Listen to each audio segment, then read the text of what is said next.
பெரம்பூர் தொகுதி எங்க அம்மா வீடு, சிஎம் தொகுதி. அங்கே டிரான்ஸ்பாரம் ஃபுல்லா எரிஞ்சு ஒரு ஆட்டோவே வீணா போச்சு.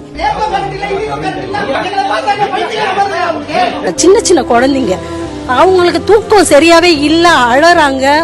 நைட்டும் பகலமா அது வரை எங்களுக்கு கஷ்டமா இருக்குது. 12:30 மணிக்கு போற கரண்ட் 7 மணிக்கு வருது. கரண்ட் இல்லாத நாங்க எப்படி இருக்க முடியும்?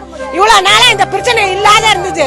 யாருமே பார்க்கல, யாருமே வரல, வரவே இல்ல. கொஞ்ச நேரம் வரும், கொஞ்ச நேரம் நின்றுடும்.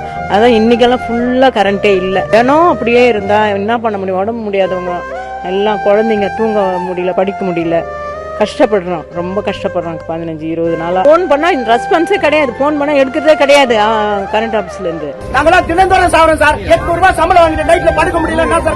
எங்களுக்கு 4 மணி நேரம் கரண்ட் இல்ல, குழந்தைய வச்சுட்டு ரோட்ல நிக்கிறோம். நாளைக்கு வேலைக்கு போக தேவையில்ல, எல்லாம் வேலைக்கு போனாதான் சோறு சாப்பிட முடியும்.